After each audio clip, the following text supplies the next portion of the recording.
and welcome to another episode of Pakistonomy.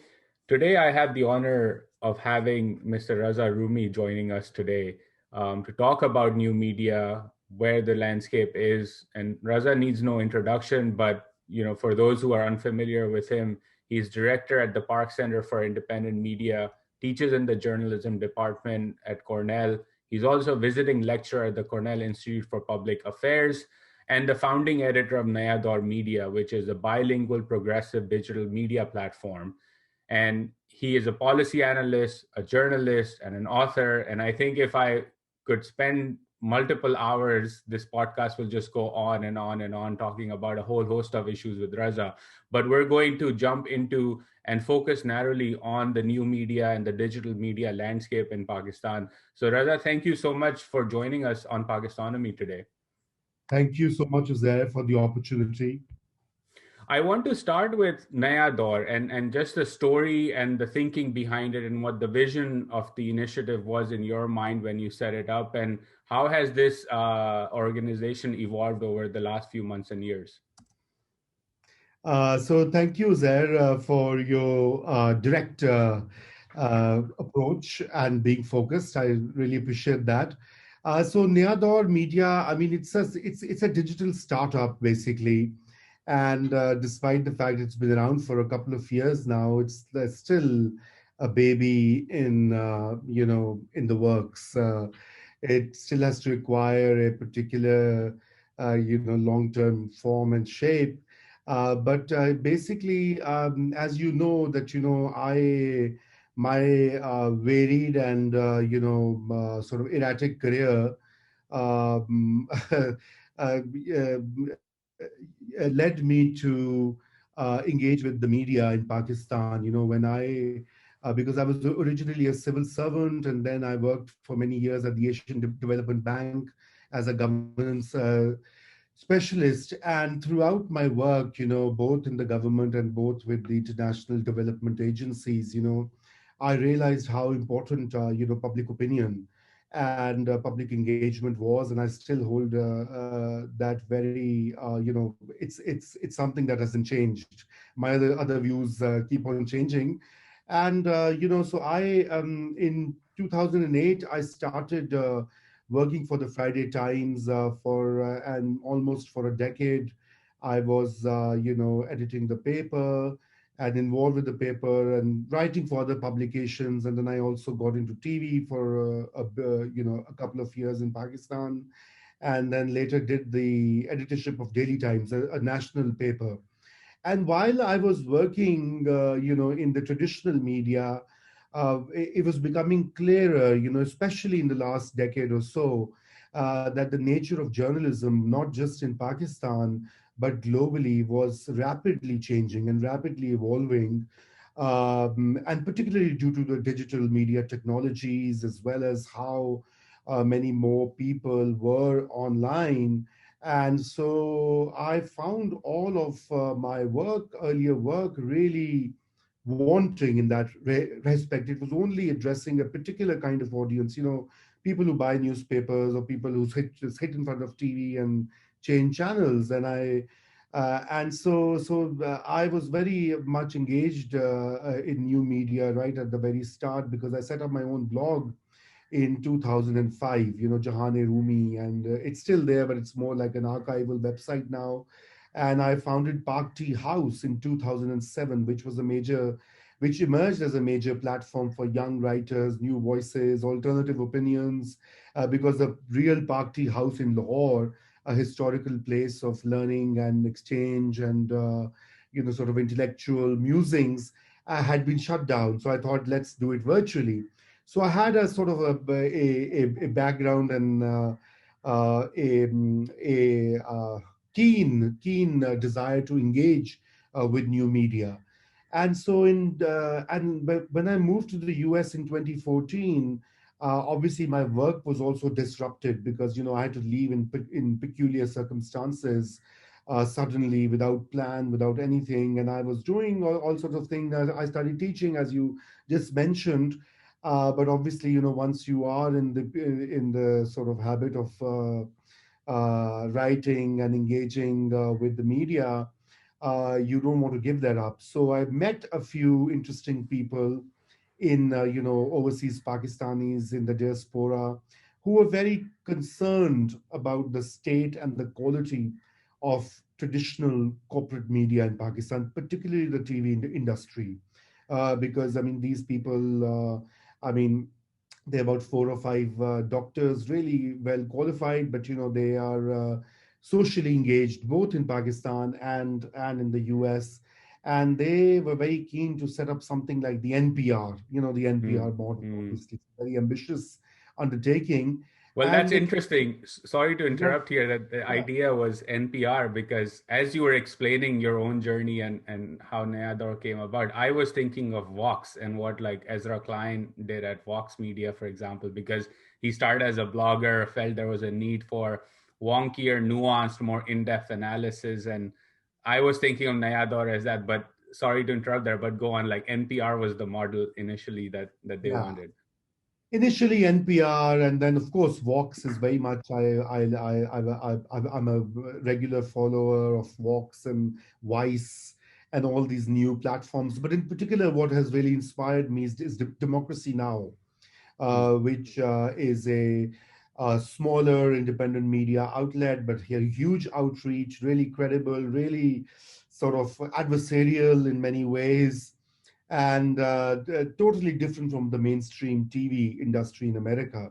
And that's a subject I teach at Ithaca College as well, the independent media sector in the US, which is non-corporate, non-profit, Yep. subscription-based, public funded, which is free of the imperatives of the corporations and their economic or business interests. So with the help of these people, and there was a very generous businessman in Karachi as well, and they all started contributing very small amounts every month to raise a little bit of money so that we could hire a uh, videographer, hire a website editor, somebody who could set up the website. And so it came into being, and it still remains very small, and that's a major challenge, and we can talk later when we come to that. I mean, the financial or the business model is a global issue with the media industry or media outlets, and we are no different.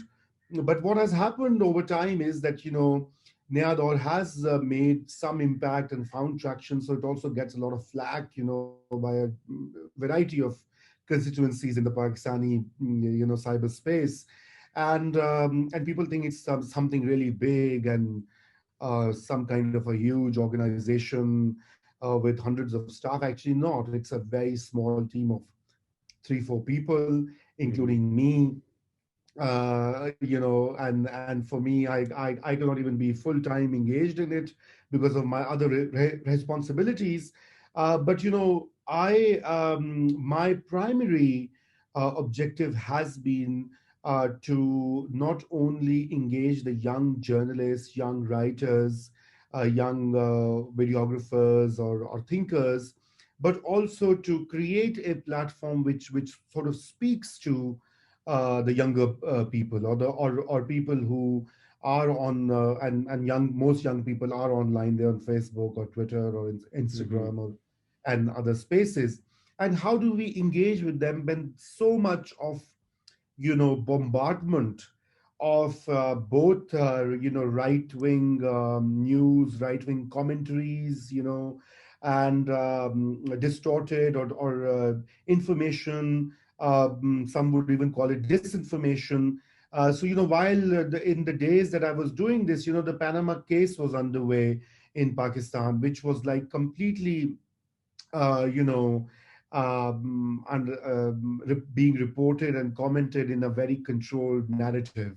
So everybody was convinced, including many members of my family, that Panama Papers prove Nawaz Sharif's corruption and other politicians and whoever there, and therefore there was a time to fix this and remove him and others like Nawaz Sharif from power and bring in a clean government into office. So so such was the power of mainstream media at that time, and there were very few people who were kind of swimming against the tide. And then so that was the impetus, and in that time I was mulling over and noting that whatever critical or alternative opinion or information was available, it was available on the social media. So based on that, I think it was a very timely intervention in my view, and I hope it kind of grows. I mean, of course, it's a startup, it's young, it can make mistakes, it can falter at different points, just the way babies fall down while they're Yeah. walking, when they learn how to walk. So I'm hoping that it turns and grows and sort of is not just one of those initiatives which start and then die. I want to touch, I mean, a couple of very interesting things you mentioned, right? One was sort of the young audience is online, they consume their content on YouTube, Facebook, they're on social media.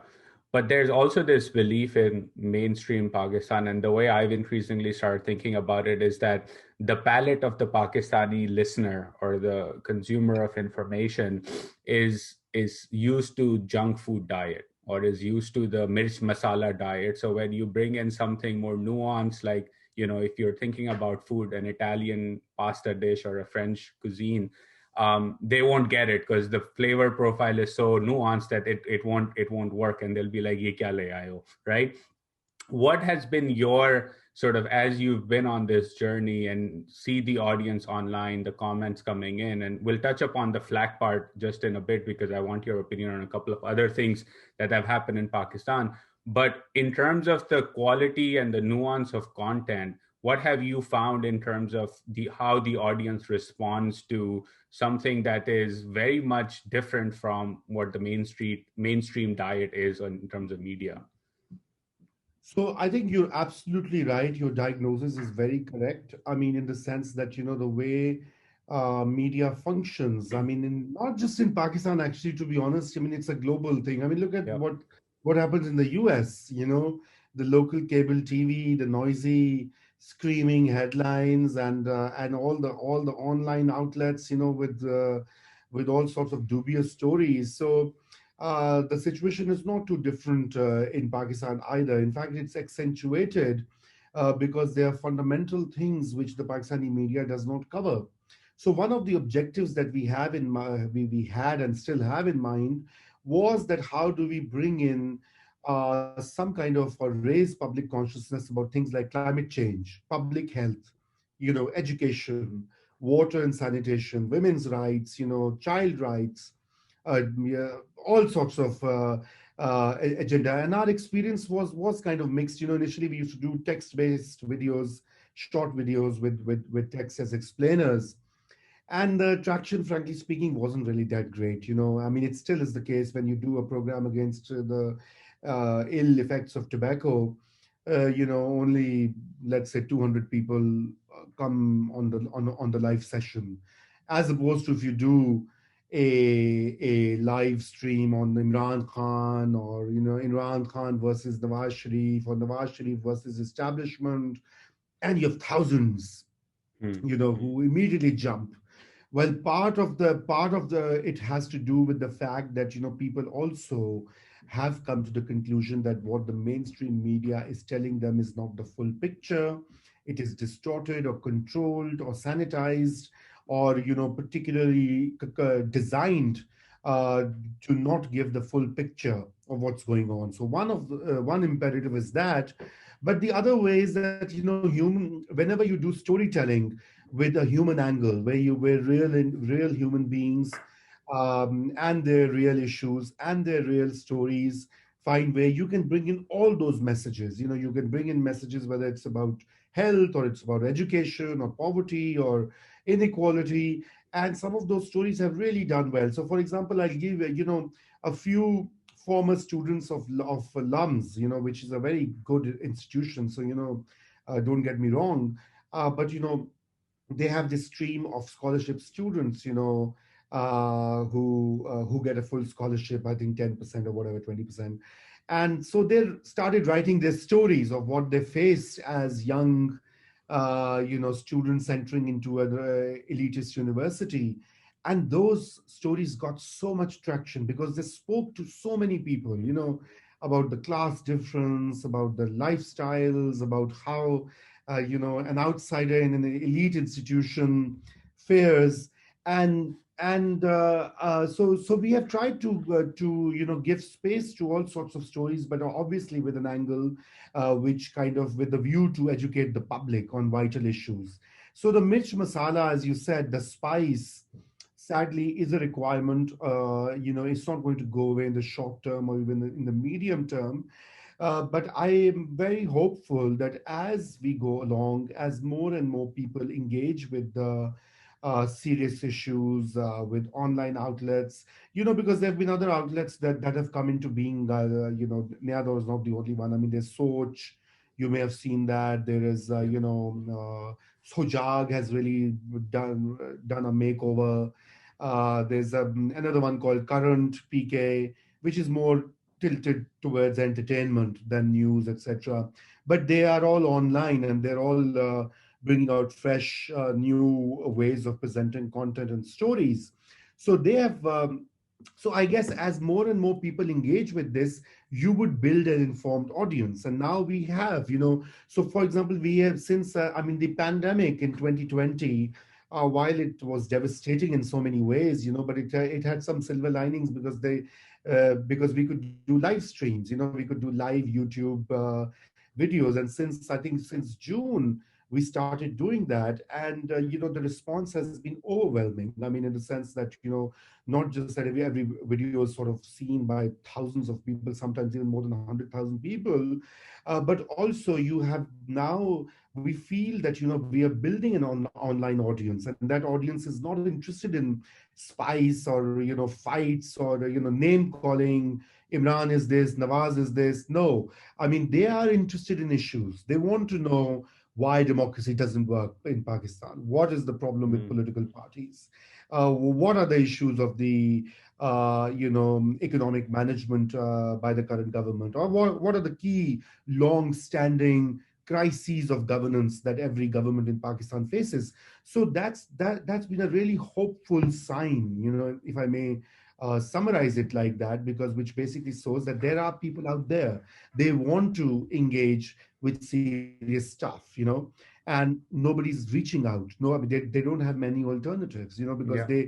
the channels in Pakistan, I'm sure you follow them very closely there. I know because you keep on tweeting about what you see and experience, is that, it's a copycat formula. It's a copy. You go to X, you open ARY, and you'll see three politicians from three different parties abusing each other, and the anchors are very smartly creating an inflammatory or a really divisive, conflictual discourse, or you would see, a typical well-known, analysts who have a particular view and politics, which we are quite familiar with. And, I just don't want to name names, but, they're everywhere, every evening. And they say the same thing every day. Every day they say politicians are corrupt. Every day so it's a drumming in of this message in the public mind that, everything evil has to do with politicians in Pakistan. If you remove that, things are going to get so much better, Hmm. like the Ayub Khan model that our prime minister praises, with the military boss on very good terms with the US, and a very capable bureaucracy running the country. And democracy, oh well, forget it. What does it even Well, mean?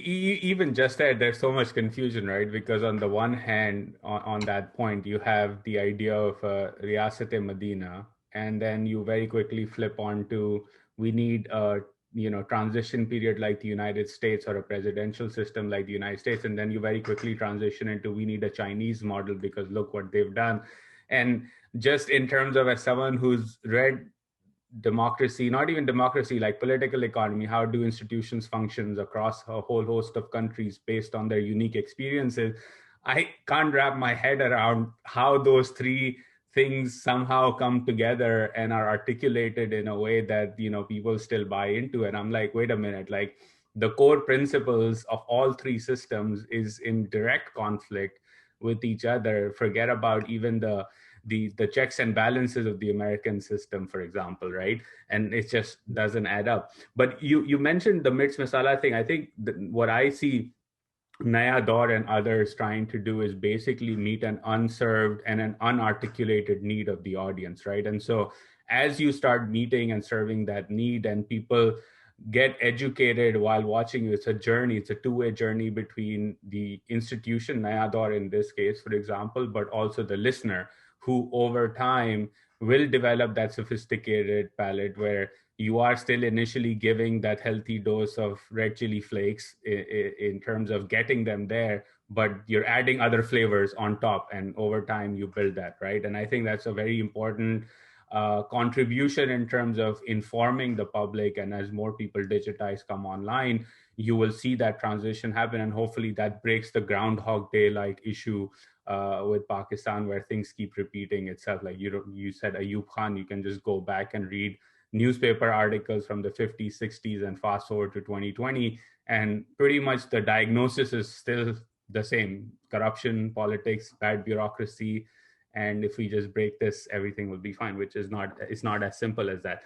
I want to touch upon a couple of things, like as you sort of, grown in Naya Daur, what are some assumptions that you initially had, like that you look back initially, in time and say, okay, I thought this was the way it was going to evolve. Obviously, the pandemic has changed everything, right? From YouTube live sessions to people's appetite to coming on webinars, etc. But what were some other assumptions that you had that, were tested, you had to change course, and you sort of learned along the way that, this was a different way of doing things?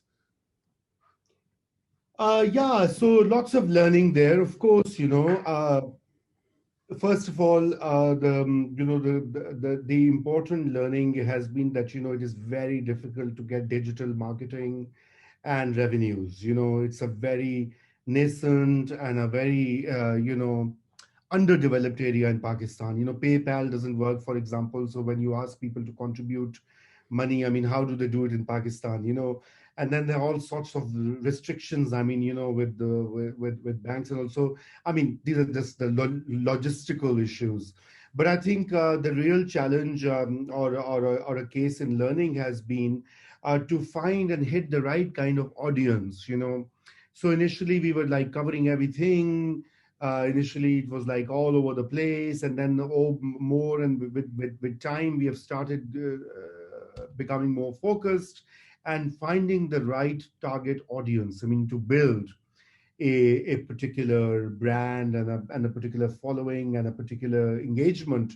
So we're still in that process. I think that has been a major learning point. But I just want to actually say a bit more on our earlier point, which over time the informed audience develops, and for that you have to create those spaces. So Uzair, I mean, you are much younger than I am. When I was growing up, as in school, etc., there used to be a great magazine called Viewpoint, which was published from Lahore by progressives. And I used to, I still remember in A levels, my teacher used to have those copies, and he would loan them to me, and that was completely different from what was in the main newspaper. I mean, TV was very controlled because PTV was the only channel, and it was General Ziaul Haq's martial law.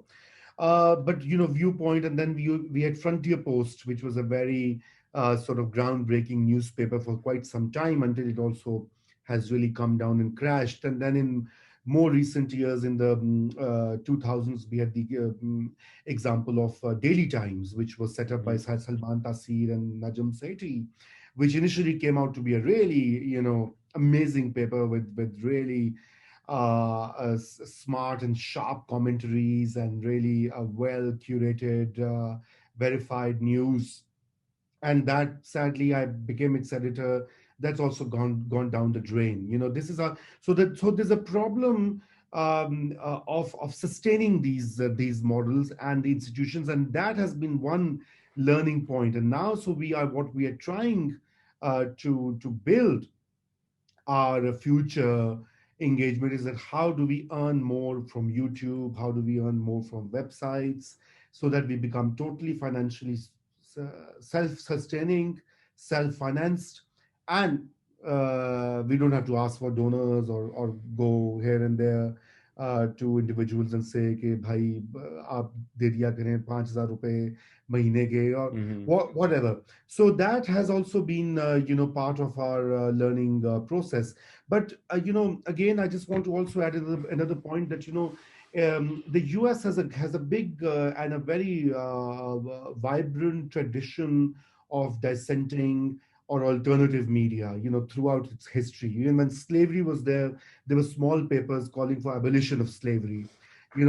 In the 19th century, there were papers dedicated to labor rights. The Chicago Defender, which said that there should be an 8-hour working week. There should be hours should be regulated. There should be health benefits and insurance and security for the workforce.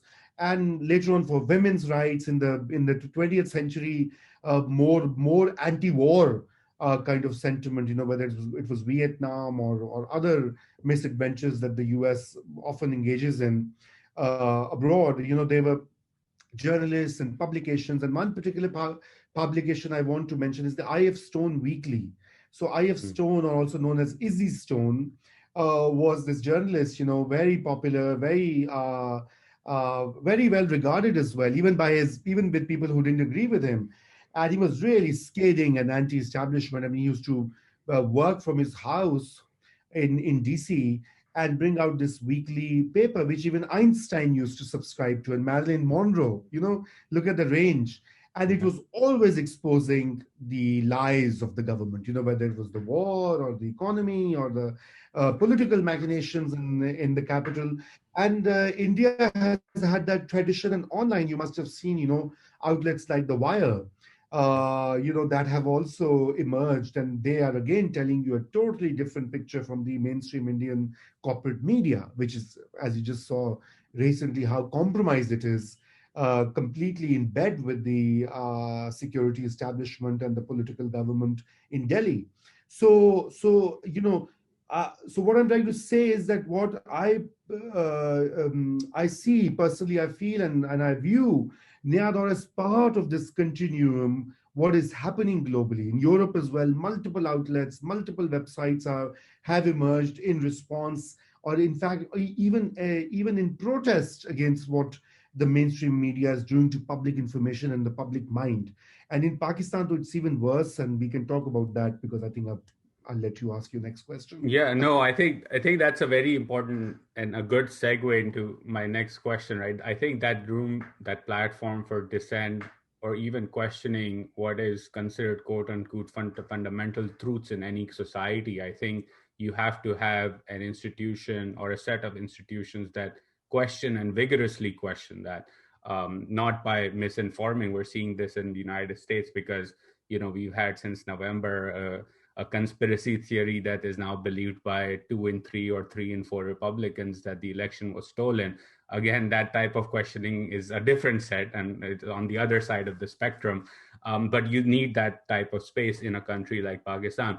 But in Pakistan, what tends to then happen is that a Naya Daur or a Soch or what have you, when they start asking this, you mentioned Panama, right? So let's stick to that. That when you were asking the pointed questions around Panama and what was going on with the investigation and under the garb of this idea that we need a quote unquote clean government, you get labeled as an agent or working with foreign adversaries. Recently, it's about fifth generation hybrid warfare, right? And everyone gets lumped into that. How do you then navigate that space and function within it? That's, honestly speaking, that's a really stressful part of this whole work, and sometimes when I see an abusive tweet or a whole thread targeting me, I just say, why the hell am I doing this? I mean, I have my other vocations. I can just have a nice, enjoyable life in both Yeah, Pakistan you and could India. go skiing in upstate New York and just enjoy your winter Exactly, versus doing exactly. Nayador. Yeah, or come back to Pakistan and join one of the corporate, companies as a communications or whatever, policy, government affairs, and have a nice life, play golf or whatever. But I'll tell you that is the most problematic part, the fifth generation warfare, as you said. I mean, part of or hybrid warfare, actually. That's what the initial term was, and now the more popularized version is the fifth generation. And honestly, I've been trying to research on it. I interviewed a few people, and I still have to come to a working definition and contents of what a fifth generation warfare entails. But that's a separate story. So when I started when I entered the TV industry, from 2010, I was regular on Pakistani television channels. Late 2009 to 10, I was a regular, sort of commentator until I got my own show with a new channel in Islamabad, and then I was every day, every night there. So in those days, again, my views bothered a lot of people, and they used to say, "You're an Indian agent because you're speaking the Indian language." And I, incidentally, one of my very first book is called Delhi by Heart. It's actually a travelogue into the past, into the Muslim past, if I may add, of Delhi, right? Where suits the Zaid Hamid version of history very well, if you think about it, that it was once If they ours. actually bother reading it. Yeah. So exactly. And they said, कि ये तो, he writes a book called that. So he's an Indian agent, he's a raw agent, and there were these Twitter threads, and I used to laugh at them initially until what I went through in 2014, near assassination attempt. And then I left, of course, and I told you what I was doing, and I'm still doing abroad. And now with this Nia dog getting traction, now that there's a new thing called the CIA agent. And how do the Mavericks find that? Because in the summer of 2016, I spent 3 months at a organization called the National Endowment for Democracy as a fellow, where I actually was working on a book project, which is still in the works. That's a separate story. And it's there in the public that what my topic was, my face, my everything. And so they've taken that website as a proof, you know, remember Well, that I'm really quickly pause on that. That's super interesting. I did not know that, but it is hilarious because the NED gets its funding the same way the USIP does.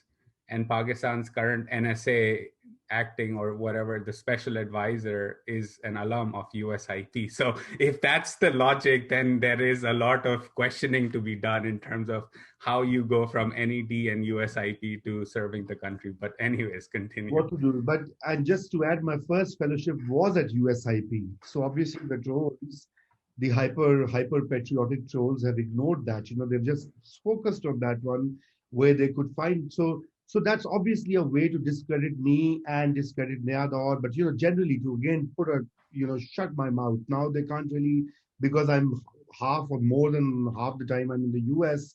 So maybe it's not that easy, and because it's all online, so where would you go and clamp down on the other? You have a junk building, so you can go and put a lock or a TV station. You can go and physically seal it, but how do you seal that? Something which is all operating online.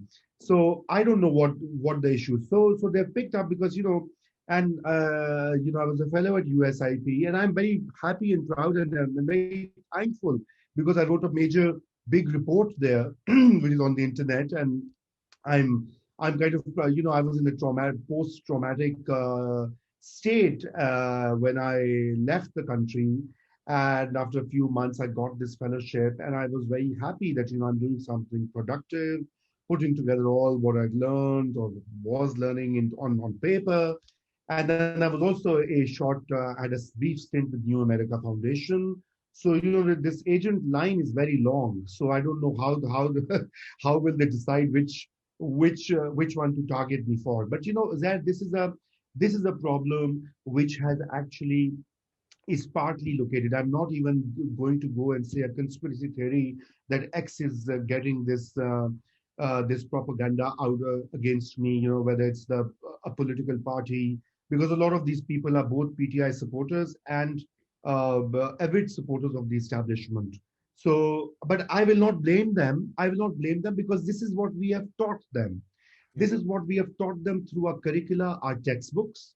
This is what we teach them day in and day out on television, through newspaper columns, which their elders have read in the newspapers, and this is what sells on social media. So I can just go and say, this guy Uzair Yunus, I have information that Uzair Yunus, is a KGB guy, and I will write this, and you cannot really. All you'll do is you'll attack. You'll say you liar. You'll report my Yeah. tweet. Maybe Twitter might, take it down, but Twitter doesn't do that unless it's Trump, right? Big shots get censored on Twitter.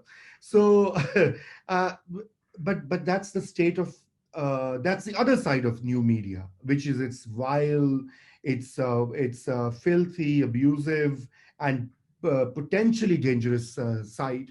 But just going back to the earlier, so what we have done, so our newspapers, the Urdu newspapers, it's especially, and the Urdu column for decades has been a kind of well of conspiracy theories. So there were theories that Dr. Abdul Salam, who's the first Nobel laureate from Pakistan, we should be proud of his work, and I personally am, and I'm sure you are too. So there were these columnists, really senior columnists, who have written in the mainstream newspapers that Abdul Qadir Khan was selling the nuclear program to Israel. He was giving them the details. And poor Abdul Salam was not even fully involved in the evolution of a nuclear program. तो कहाँ से देगा बेचारा? When Pakistan was fighting US's war in Afghanistan, the first one, you have to see how the newspapers built the mythical legends of the Taliban. They are these secret warriors blessed by Almighty Allah, and they will go and they will push the Soviet Union out, and all the kufr, or quote unquote, heretics will be the Soviet atheists will be fired, and the world will turn into a paradise for Muslims. It's and then the same narrative. These people who had been trained, and the space which had been given, were later justifying what the TTP was doing. Yeah. TTP was killing us Pakistanis, our soldiers, our heroes, our police walas, our security forces, our shops, markets, dargahs, you name it. And then, because you had pushed that genie out of the bottle, and that's why part of this media work, part of Neador's, because going back to your initial questions about the genesis and the rationale, raison d'etre, is to counter this nonsense. This nonsense that, you see this nonsense against Malala, a young woman whom we should be proud of for her bravery, as a young, even as a child, she was blogging, and about education. What can be more schools in my area? So that is supposed to be anti-Pakistan. So they do this to Malala, they do this to Abdul Salam, they do this to any other person who takes up a particular cause, and media becomes, mainstream media is a culprit. There's a famous TV presenter, now turned politician, and on his show on mainstream TV, watched by millions, once he berated the Ahmadi community. Within a few days, we saw Ahmadis being gunned down. The second time, he berated the Shia community, and it was so that you allow people to make these abusive and senseless and completely crazy remarks about your fellow citizens, just based on their faith or their sect or whatever. So we have created this. So the media is no sort of bubble in the society. It is what the society is. It is what the society shapes it, and it kind of sometimes amplifies it. So what we have to do, I guess, not just through Neador, I mean, that's a little fry, but I guess in general, in our online engagement, in our public affairs, in our public engagement work, is how do we counter this kind of disingenuous myth making, lies, disinformation, misinformation, and I guess it's a tough agenda ahead.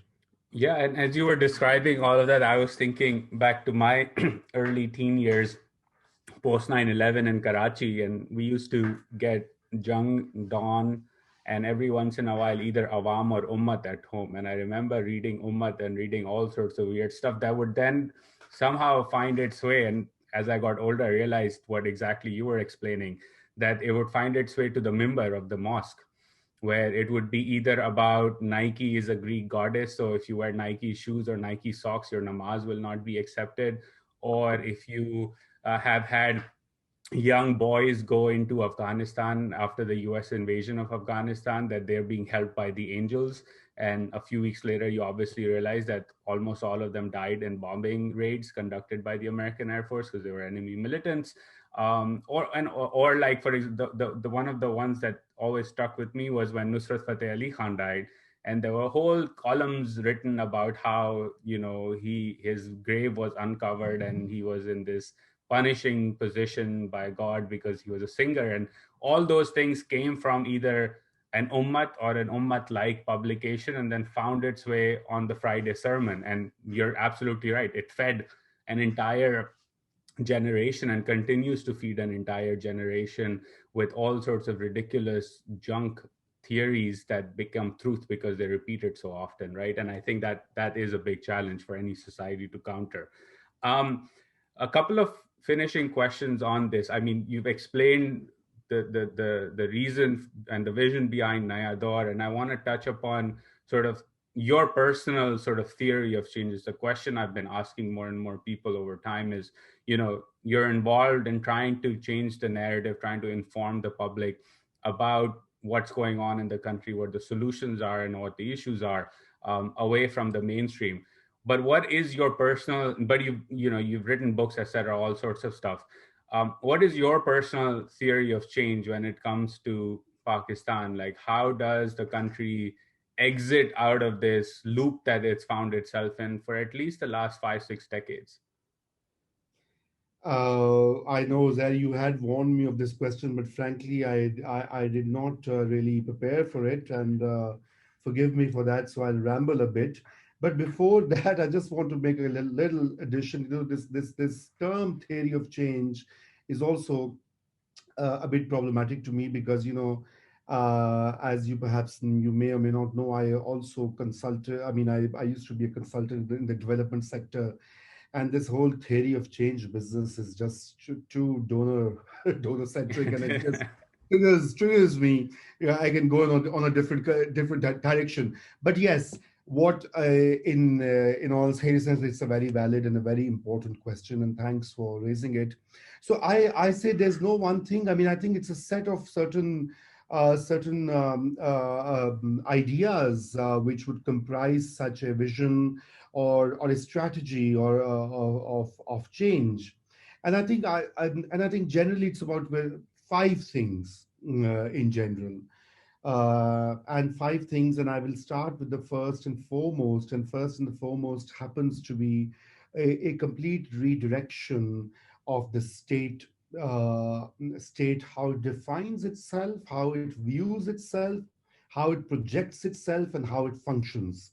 And I know this is complicated, but I guess that for too long Pakistan has viewed itself from since the 1947, when we came into being as a very vulnerable country with a big hostile neighbor, and Sardar Patel saying Pakistan is going to go away, and Nehru saying, oh, one day it may not survive. So we have this thing of insecurity.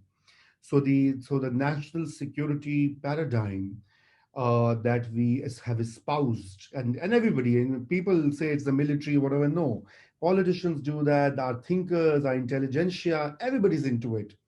I guess that needs to change, and that needs to shift towards something else. It needs to shift to a developmental welfarist state, just like the models we know, and there are no surprises. We know China, next door to Pakistan, has eliminated poverty. Eliminated is the word. I mean, when I used to work with the ADB, we used to write in our documents to reduce poverty, objective number one.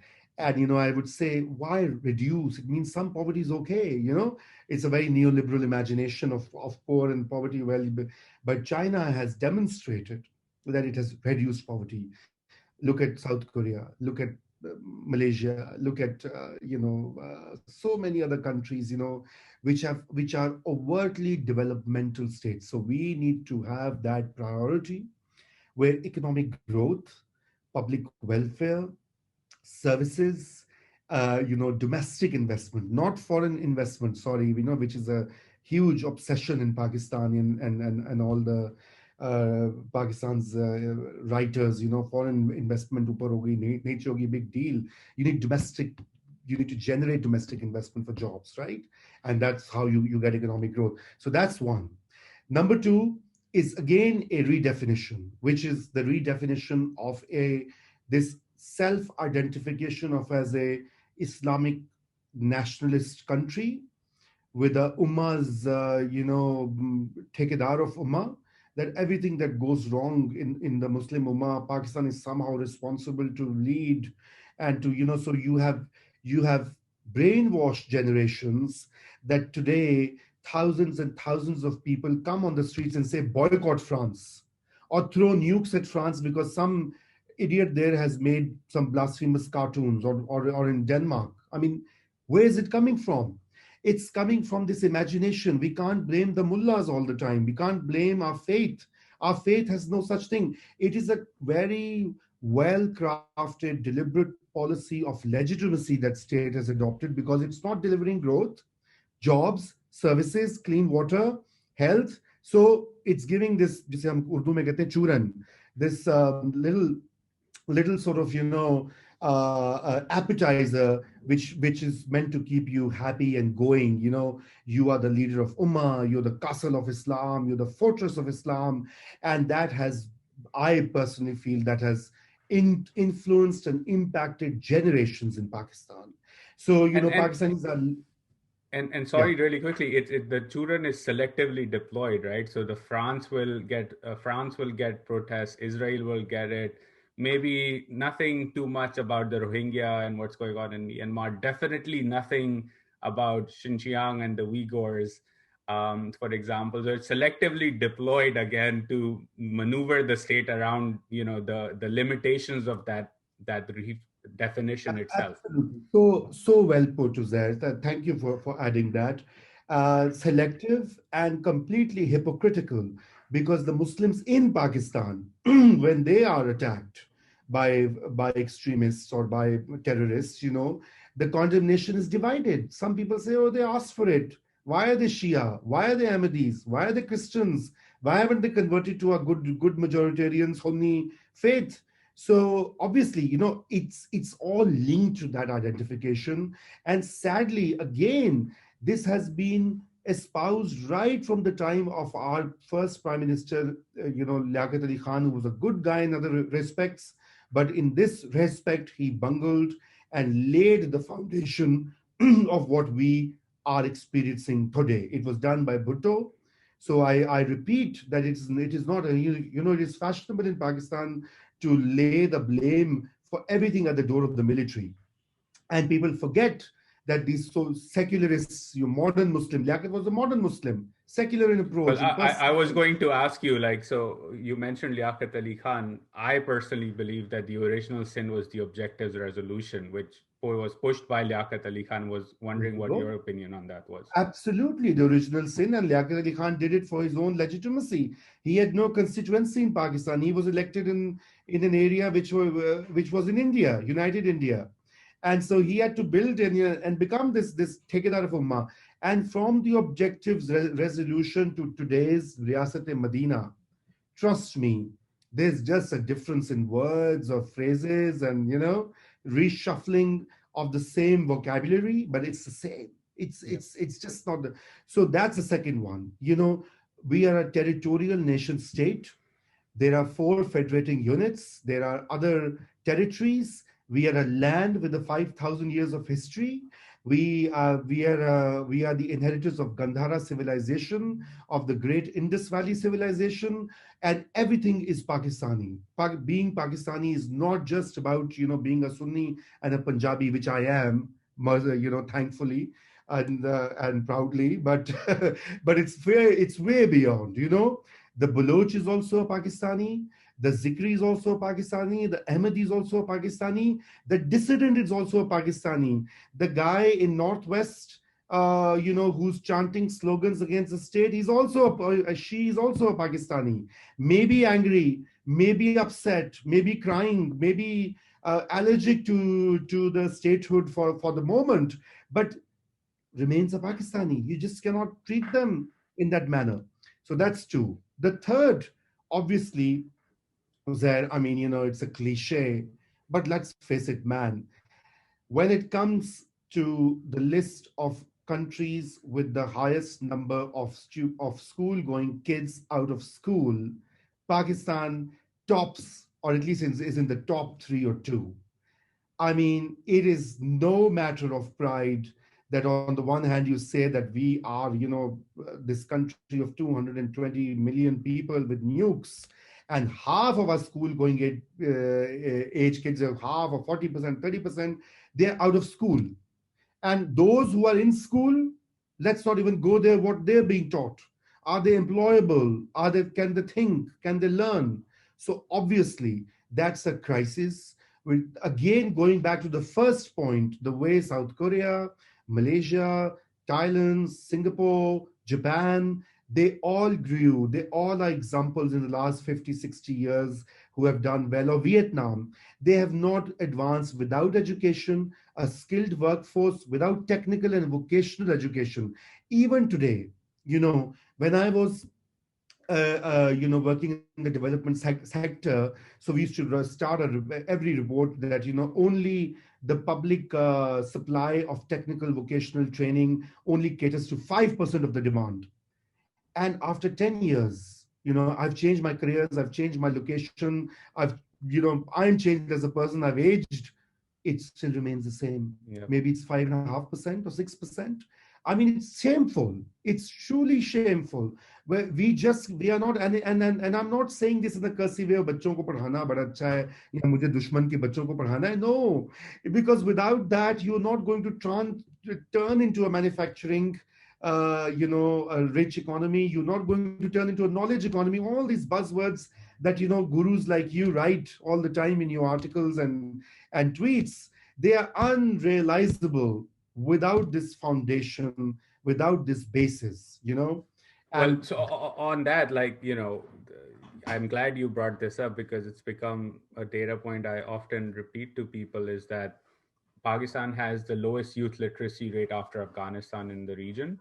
Not only that, but if you look at literacy rates for the youth, for children, and you look at child mortality rate, you are now better off being born in a Rwanda than in a Pakistan. And I think that should make people think about the fact that the country ravaged by civil war, ravaged by a genocide, has been able to do what you're describing, become a developmental state and educate its people and give them a better quality of health at birth than Pakistan, which is a nuclear armed country.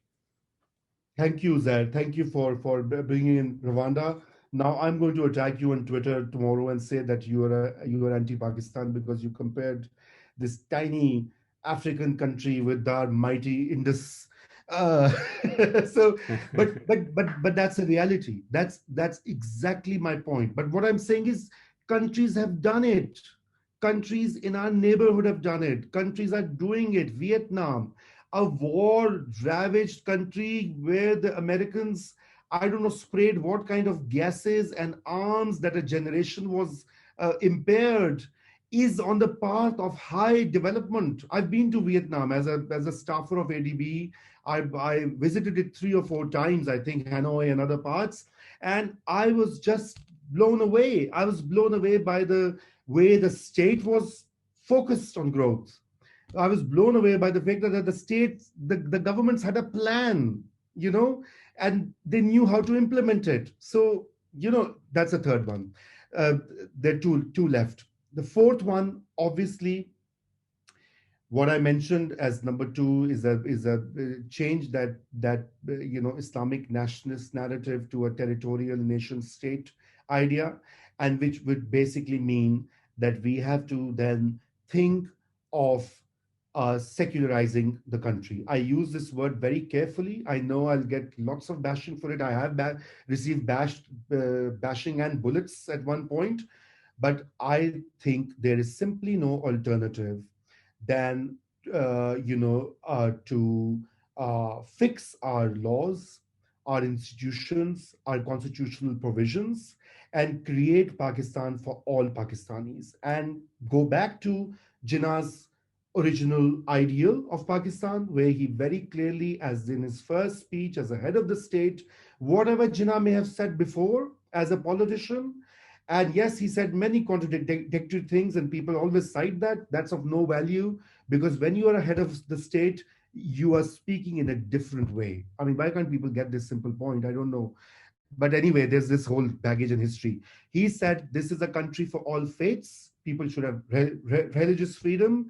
I'll go ahead and I would go one step further, that not just that we have to give religious freedom not as some benefactors, but we also have to ensure that they are totally mainstreamed in our society, and as far as possible, affirmative action has to be used. So why should the Christians in the Punjab be always sweepers?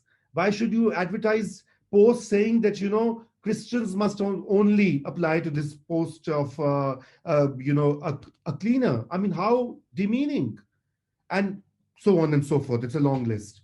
And I think that is going to reduce the tensions, that is going to reduce the fault lines, all that we've experienced. We need to harmonize our society. And number five is federalism. Federalism has been Pakistan's perennial challenge.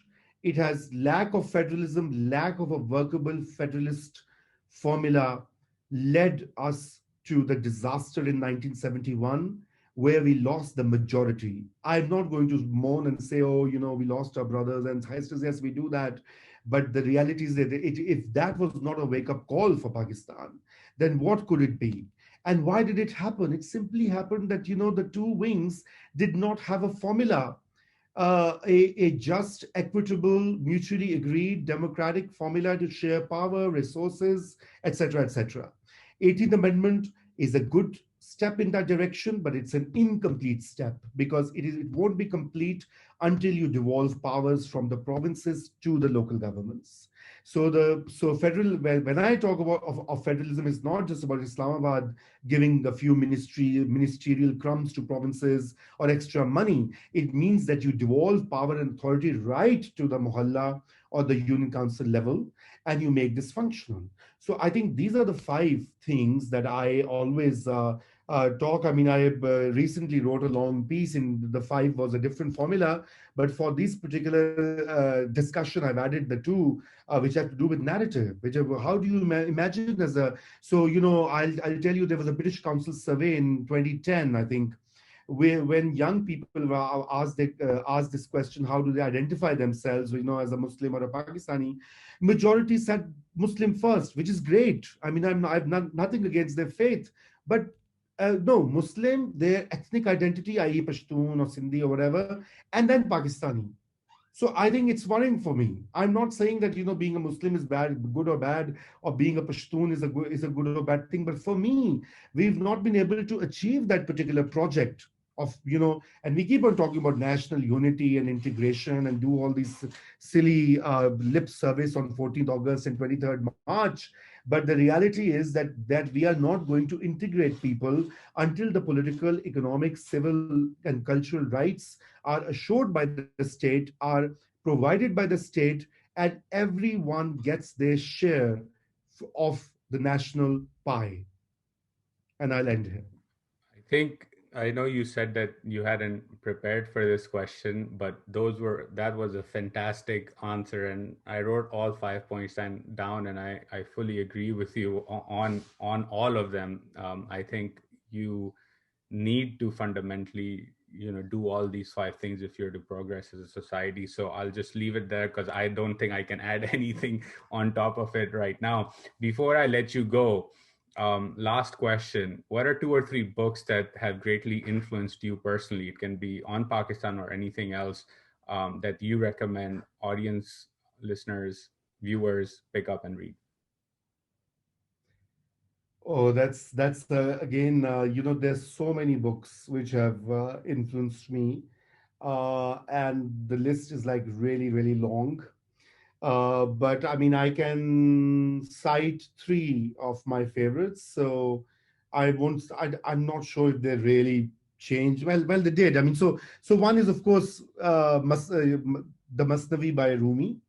Diwan-e Shams-e Tabriz, what he calls that. It's now available in all languages, multiple translations for those who are watching, if they're watching in Pakistan. Urdu में भी बहुत अच्छी मिलती हैं. Original Persian, I've been struggling to read it in the original Persian. So that is when I was reading Rumi, the inspiration for my last name, and which was a pen name, came in that time when in the late 90s, when I was reading lots and lots and lots of Rumi, his life, his poetry, his works. I still do try and do that. So that has changed my mind, not just because it's a spiritual text, but I think it's a text there which has enabled me to engage with myself and with the world around me, and look at my position as a human being in a totally different light. And that's why Rumi remains, after what, 600-700 years, one of the most influential poets in the world today, even in 21st century. So the second one, I mean, there are all these books on politics, etc. But there's one guy, I'm sure you may have heard of him, Eric Fromm, who was a kind of a thinker and a philosopher and a psychologist, all sort of psychologist. And there's this book called The Art of Loving. So I always that's a book which is very dear to me.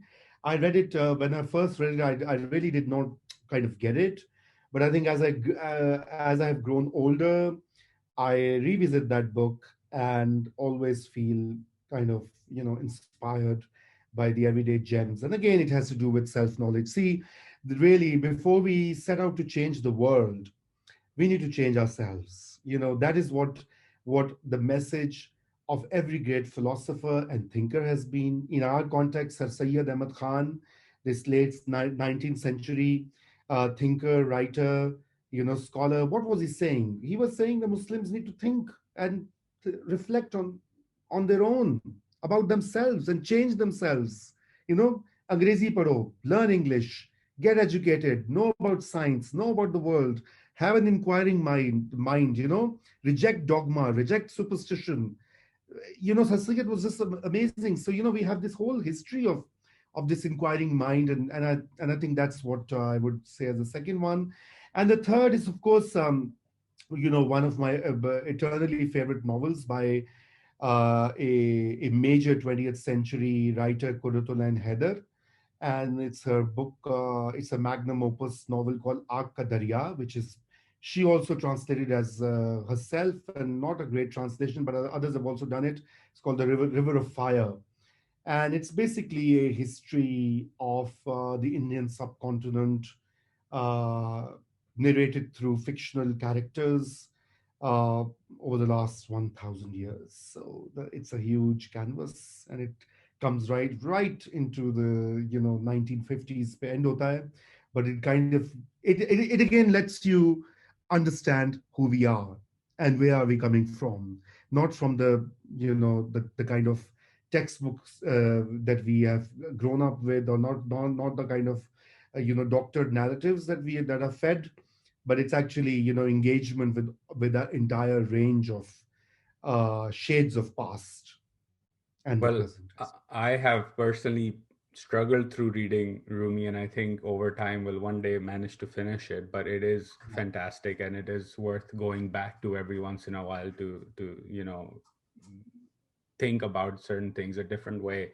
The other two are on my list, so thank you for sharing that. I think River of Fire will be top of mind because it's a topic I've been personally thinking about more and more in terms of how did we get to where we were. or where we are now. So thank you so much for those recommendations. Thank you so much for your time. This was a fantastic conversation. And wishing you all the best with Naya Daur and with everything else that you're doing. I think you're an inspiration. I remember watching you on television and before that reading your work, and since then following you. So it is an honor for me to have you on the podcast. So again, thank you so much. Thank you, Zaid. The honor and pleasure was all mine, by the way.